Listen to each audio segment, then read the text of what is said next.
yang lebih bergerak.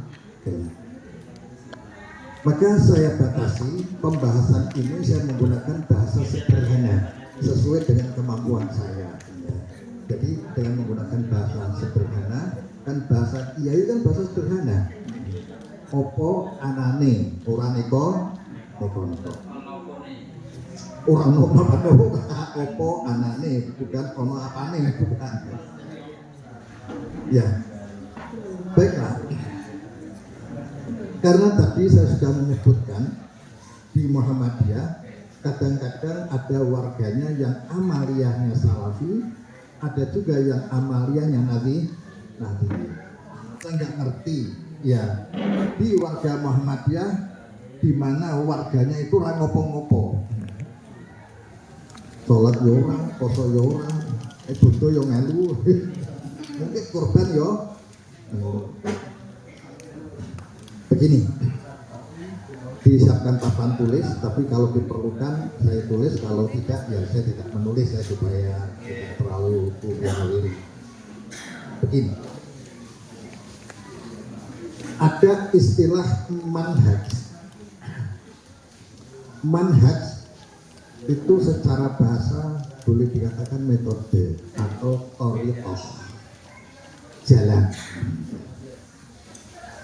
Setiap jalan yang ditempuh, memilih jalan yang ditempuh, nanti akan mempunyai amalan yang beda. Panjang dari Kaliwungu menuju ke sini, mungkin ada yang lewat Darupono, mungkin ada yang lewat Mangkang, Mijen. Ya. Nanti akan mengalami situasi yang beda, betul ya? Kalau lewat Mijen situasi seperti apa, kalau lewat Darupono situasi seperti apa, itu akan berbeda. Maka ketika panjenengan mengikuti sebuah manhaj, nanti akan mempunyai amalan yang berbeda, sikap yang berbeda. Yang paling bahaya nanti setelah panjenengan menentukan sikap, rumongso paling bener, itu sing paling suwoyo. Rumongso sing paling bener, njur nyalahke iya. Itu yang jadi masalah. Kita awali. Untuk organisasi terbesar di Indonesia keagamaan yaitu Nahdlatul Ulama. Mereka mengatakan sumber hukum itu ada 4. Al-Quran, As-Sunnah, Ijma, dan Qiyas. Maka ketika itu sudah menjadi kesepakatan, itu jadi hukum. Contohnya tahlilan, berjanji. Terus kemudian muncul istilah al-adah al-muhakkamah. Muncul itu. Ketika mereka dikatakan hadis yang mengatakan iyyakum bal muhdatsatil umur, dia mengatakan itu bukan barang baru, pesawat biyen. Ono ya. Itu bukan barang baru, wis awet biyen. Nah, kapan ora ngerti, sing penting wis awet biyen. Karena yang dilarang itu kan yang baru. Ini tidak baru, wis awet biyen. Mana ada kata-kata nguri-uri budaya leluhur. Kemudian dikuatkan oleh Islam Nusantara dengan istilah apa? Kearifan lokal. Nah, itu loh ya. Jadi untuk di Muhammadiyah, untuk di Nahdlatul Ulama, mungkin saja antara satu kelompok dengan kelompok yang lain itu berbeda. Karena sesuai dengan tuntunan kiainya masing-masing. Saya banyak membaca NU online. Boleh toh? Sebagai perbandingan kadang-kadang saya membaca NU online. Ngaji pun kadang-kadang saya mendengarkan, kadang-kadang ya Kuas, kadang-kadang ya Abi Hidayat, kadang-kadang Subbaha, ya ono kalane ya Mumpuni. Budiman. Ya. Terus Miftah, jangan dulu ya. Terus kita setengah campur saru ya, bukan campur sari ya. Ya. Jadi Nahdiyin itu menetapkan bahwa sumber hukum itu ada 4, Al-Quran, As-Sunnah, kemudian Ijma' dan Qiyas. Sementara dalam Muhammadiyah sumber hukum tetap 2. Ya. Sumber hukum tetap 2. Sebagaimana disabdakan oleh Rasulullah Shallallahu Alaihi Wasallam dalam hadis yang masyhur, ya, taraktu fikum amrayn ma in tamassaktum bihima lam tadillu abada, kitab Allah wa sunnati. Aku tinggalkan padamu 2 perkara, ma in tamassaktum bihima, selama kau berpegang kepada keduanya, lam tadillu abadan, kamu tidak akan tersesat selamanya, yaitu kitab Allah dan sunnah Rasulullah Shallallahu Alaihi Wasallam. Kemudian bagaimana kalau dipertanyakan tentang qiyas dan ijma? Qiyas dan ijma itu seperti apa? Ya. Qiyas dan ijma tetap digunakan, tapi ini sebagai alat untuk menyimpulkan dari dalil yang ada. Saya ulangi, ijma dan qiyas itu tetap dipakai, tetapi bukan sebagai sumber hukum, tapi sebagai alat, metodologi, alat untuk menentukan hukumnya seperti apa.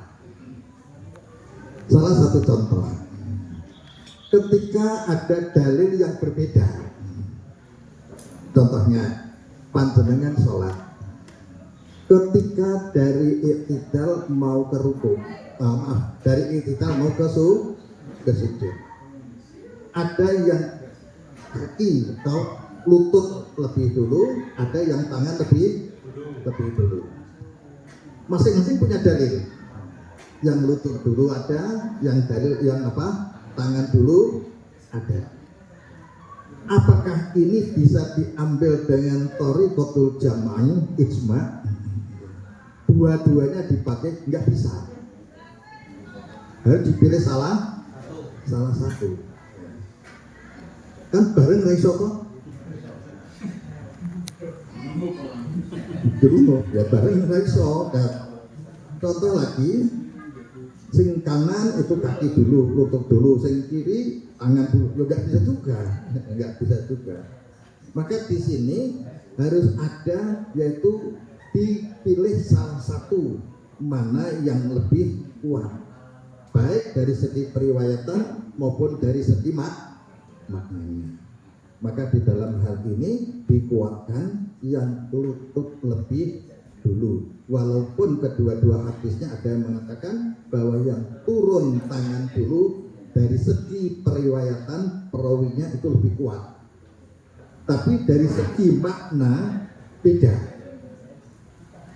karena menurut penelitian hadis yang membicarakan tentang turun tentang turun tangan lebih dulu, hadisnya rancu antara awal dan akhirnya. Di awal mengatakan jangan meniru unta ketika dekem, ya. Tapi prakteknya podo karo unta nek dekem, karena unta itu dekem itu kaki depan lebih dulu, baru yang belakang. Jadi hadis dikatakan hadis yang rancu antara depan dan belakang.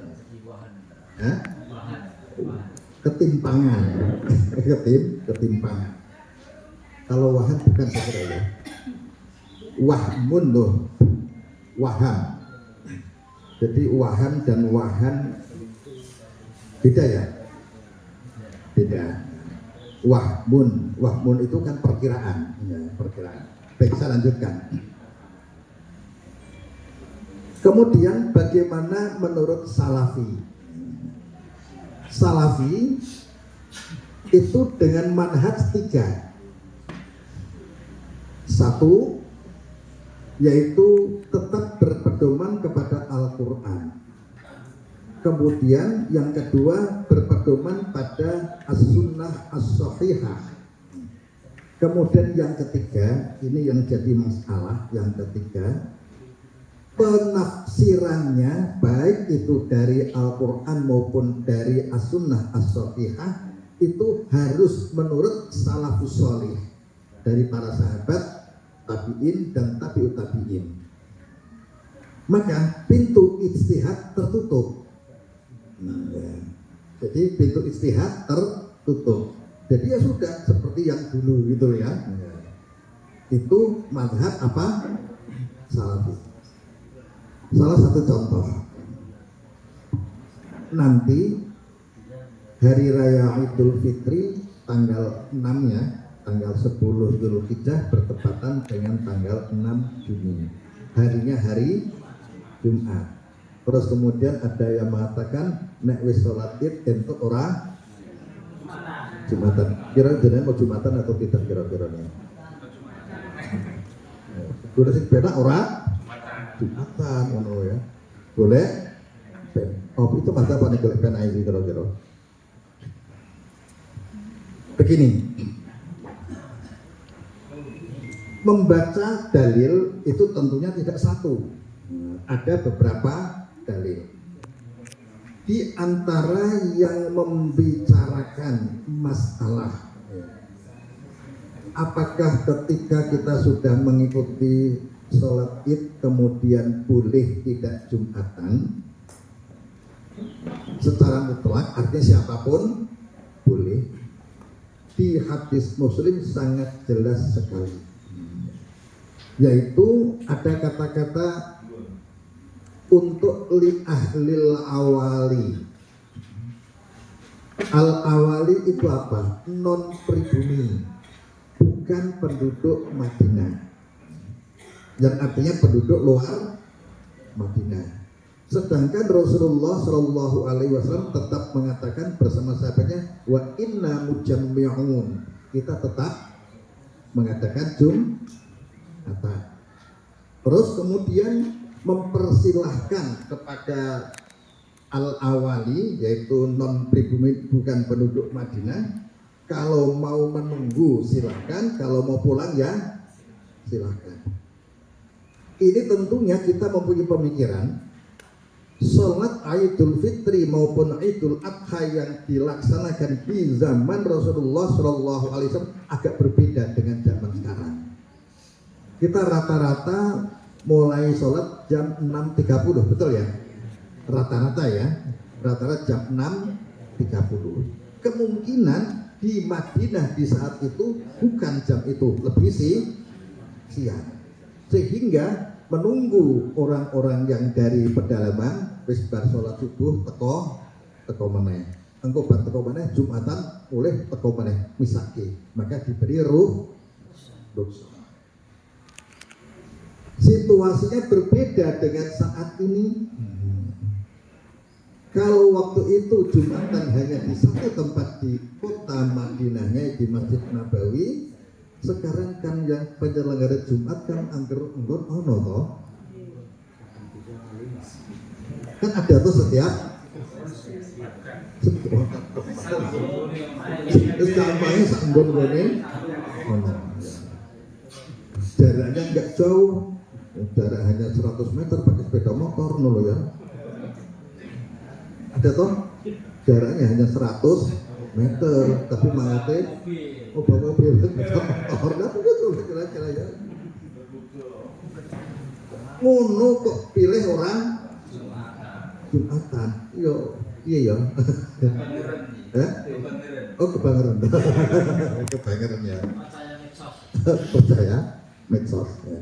Makanya banyak perselisihan antara Salafi dan Muhammadiyah. Karena apa? Mereka menutup ijtihad. Zaman itu dan zaman sekarang berbeda. Contoh lagi, ini ada kasus, ada teman yang laporan ke saya baru saja bulan ini. Dia sedang menengok saudaranya di Semarang, mengikuti sholat jamaah, sholat maghrib, dan di saat itu terus hujan. Setelah itu langsung iqomah, selesai maghrib, jamaah maghrib, iqomah, sholat isya, terus mulai, nanti gak ada azan isya. Bener atau salah? Hadisnya ada atau tidak? Hadisnya ada. Tapi tidak dipikir, ya, tidak dipikir situasinya beda atau sama. Orang yang datang Jumat, orang yang datang ikut sholat maghrib pada waktu itu, isanya belum tentu. Nah itu jamaah lagi. Ini diantara panjenengan yang kadang maghrib melu, yang isya melu atau enggak? Yang di sini loh, enggak. Maghrib ikut jamaah di masjid itu. Engko isae wis ora mek kurang mangkat. Bu.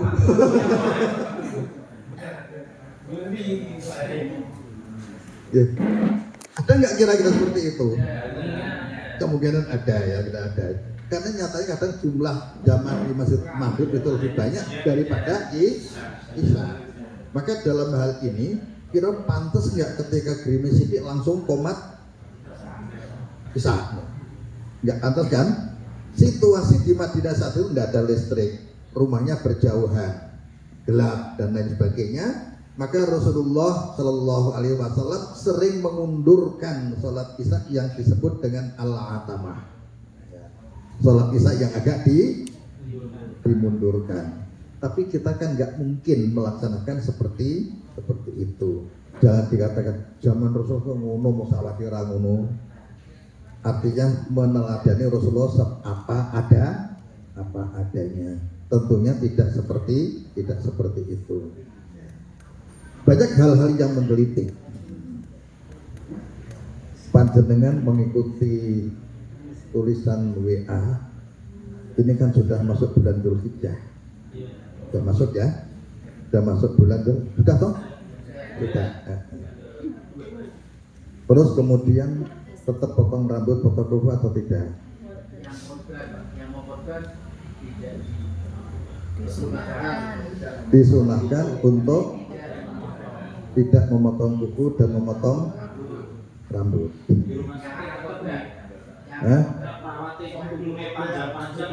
Oh menurut sahibul korban. Sing bener piye kira-kira? Iya, itu sunnah atau bukan? Ya. Maaf tadi saya membawa laptop, enak kalau bawa laptop menunjukkan hadis-hadisnya gitu ya. Karena saya pernah kecewa ngisi di sini itu dari pelatihmu, saya siapkan laptop, tahu-tahu nggak ada LCD-nya. Kapok. Hah? Legenda. Paling doyong ngono.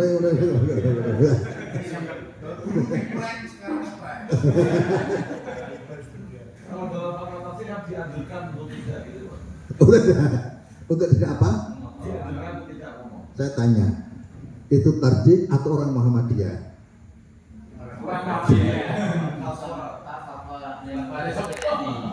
Ya itu fatwa yang berbeda itu kan orang Muhammadiyah sendiri gitu. Bukan HPT loh? Bukan HPT. Kita ingat, tadi saya matur.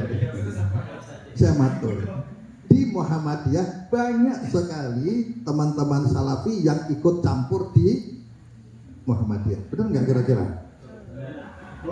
Kalau itu merupakan hasil putusan tarjih, monggo. Bukan toh? Bukan HPT. Ya.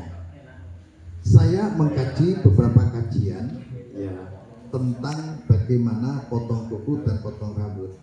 Memang menurut mazhab salafi dari kebanyakan ulama zaman dulu itu memang condong memakruhkan, tidak sampai mengharamkan, memakruhkan potong rambut dan potong kuku bagi yang untuk shahibul kurban.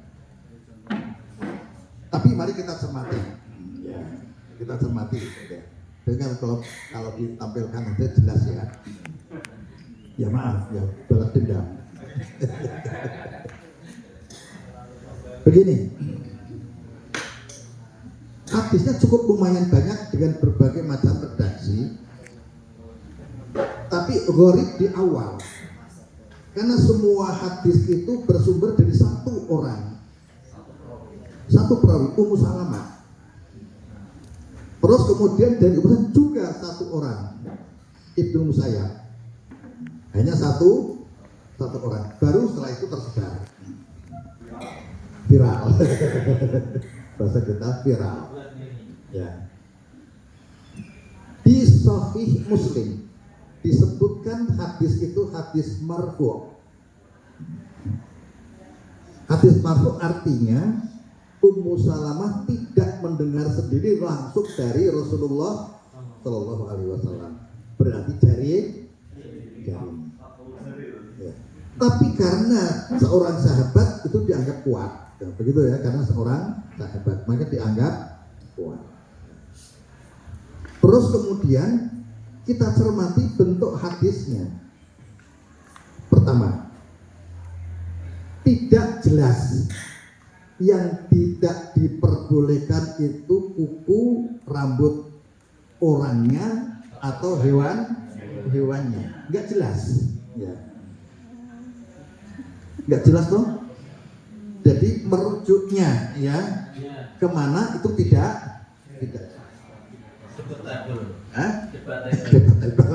Jadi memunculkan untuk banyak ijtihad.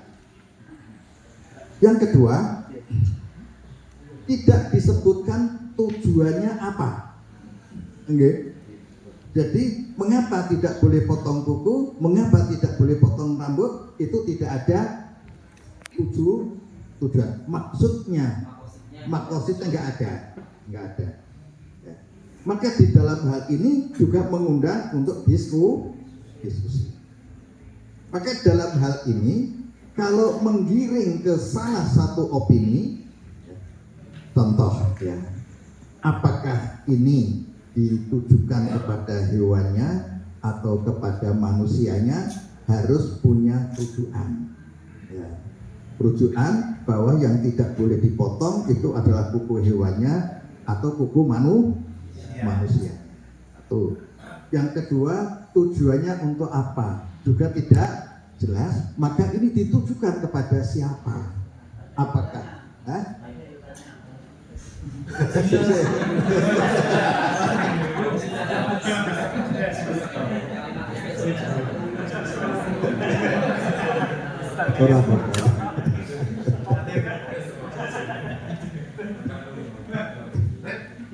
Ini tondo gatek iki lho.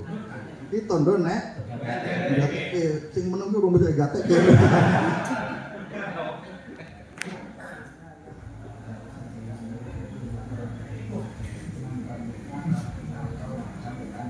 Oh gitu. Oh diskusi.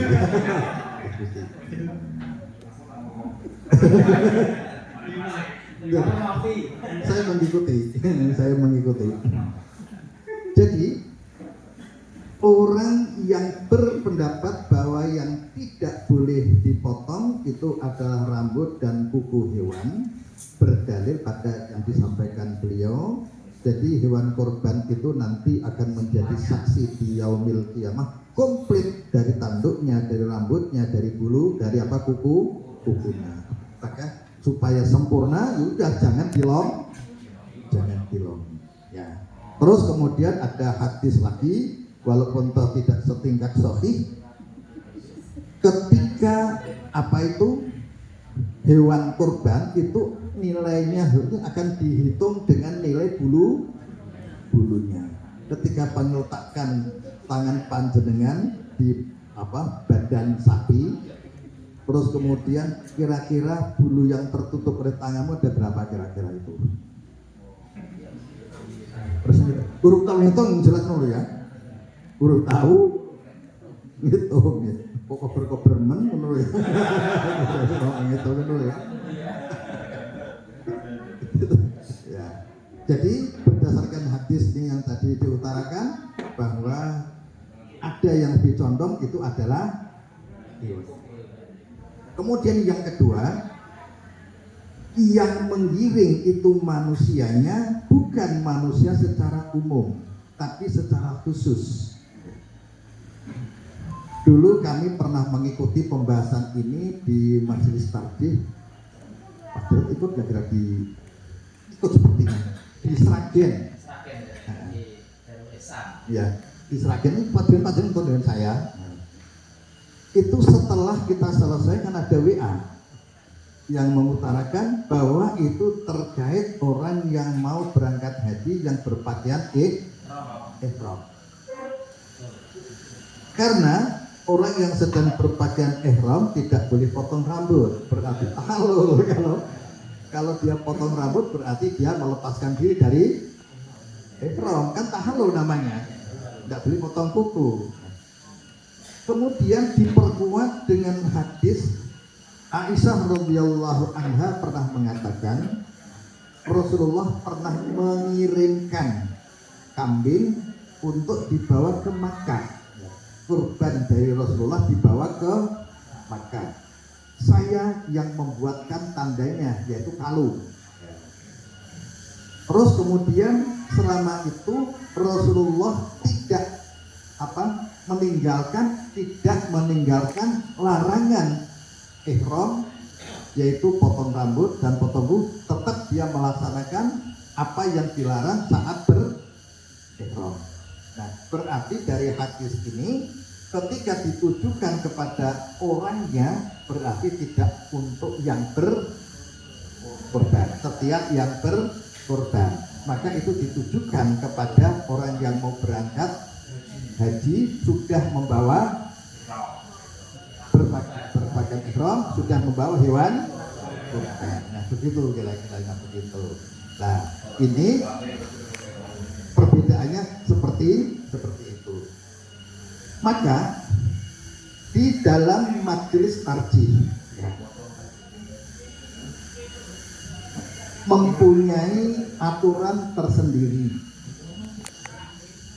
yaitu dengan diistilahkan manhaj majelis tarjih. Maka mengikuti hal-hal yang sedemikian, manhaj majelis tarjih. Manhaj tarjih, ya. Satu yang disebut dengan bayani.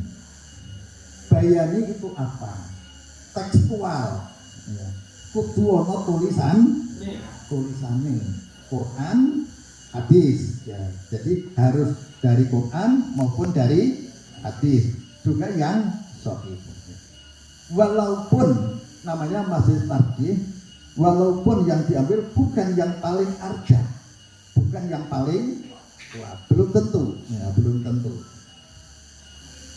Yang kedua, burhani. Kalau tadi bayan itu condongnya pada teks yang ada, dalil yang ada, burhani itu condong pada bertumpu pada logika, akal pikiran. Biyen koyo ngene, mosok padha karo saiki. Begitu loh ya. Terus kemudian yang ketiga adalah irfani. Irfani condong pada perasaan hati.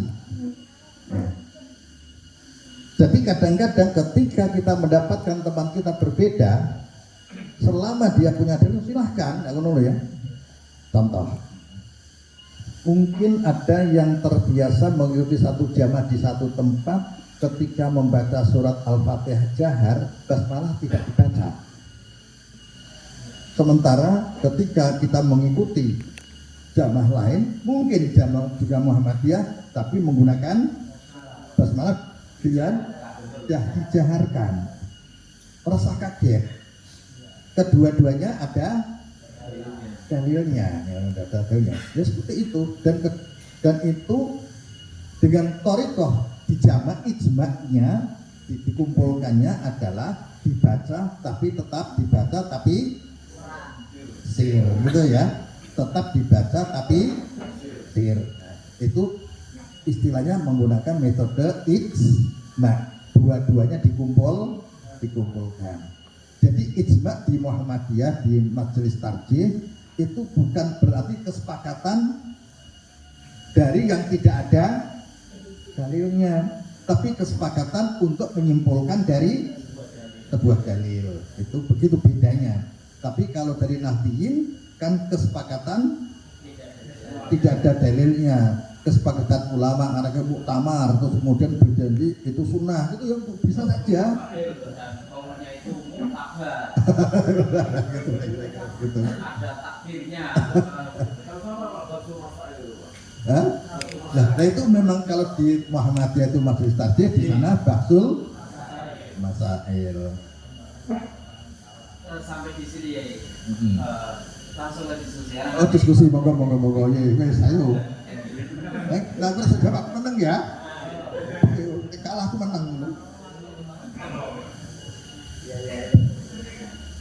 Langsung kemauan. Di tarjih itu di buku Manhaj Tarjih Muhammadiyah Prof.